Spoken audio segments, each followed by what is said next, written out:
di post processing-nya kita lihat.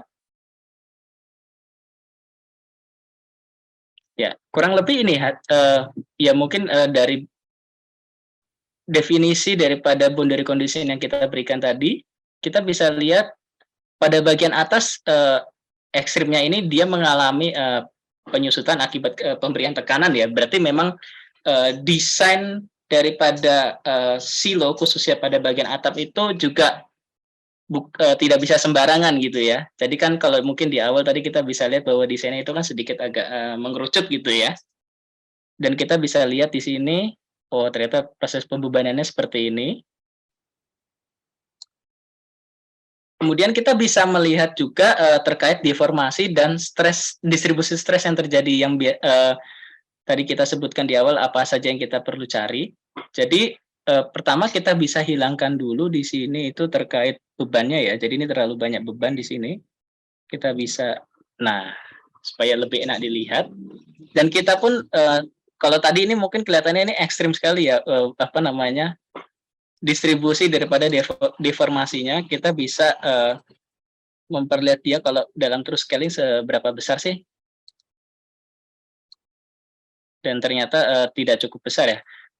Jadi kita bisa lihat dominan dia di bagian atas ya, karena atas kalau kita lihat atas itu paling besar pergeserannya karena dia apa namanya bentuknya tadi itu memang ditujukan supaya terjadi deformasi sehingga tidak intinya kita mencegah terjadinya kerusakan.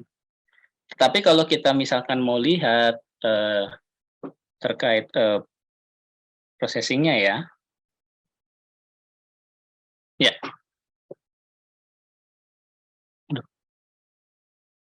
Jadi untuk nilai daripada stres di sini kita dapat lihat di sini ya. Jadi kita mau mencari apa?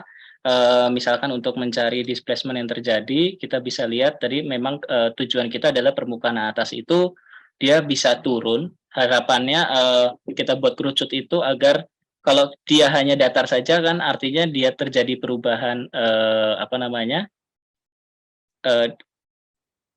pergeseran, mungkin saya bisa bilang displacement atau regangan gitu ya. Jadi dia kalau kita buat dia flat, kemungkinan akan terjadi kegagalan atau retak itu pertama di bagian atapnya. Tetapi kalau kita melakukan atau pemberian sedikit bentuk kerucut, itu dapat menghindari terjadinya kerusakan. Nah, kemudian juga terkait dengan stresnya ya. Jadi stresnya itu kita bisa lihat di sini untuk von Misesnya. Jadi justru malah stres terbesar itu karena tadi kita memberikan bebannya itu terdistribusi merata, jadi dia bebannya itu terdistribusi untuk ini cukup merata ya di seluruh bagian. Tetapi kalau kita melakukan bebannya itu maksud saya terbagi-bagi, misalkan akibat hidrostatis. Jadi kan kalau akibat hidrostatis itu kan beban tekanan yang diberikan itu akan lebih besar di bawah. Nanti kita bisa akan lihat mungkin distribusinya di sini akan lebih besar pada bagian bawah, kemudian menyebar ke atas semakin mengecil. Kemudian terkait juga nantinya kita misalkan untuk menganalisa daripada tadi displacement-nya itu kita bisa juga melihat pada terkait untuk di misalkan sumbu X atau di sumbu Y atau di sumbu biasanya di sini sumbu Y ya karena sumbu Y ini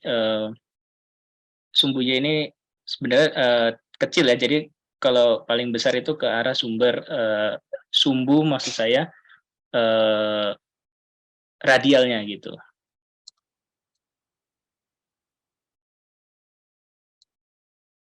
Ya, mungkin itu saja yang bisa saya share-kan untuk terkait simulasi daripada Simplisimo Silo ini.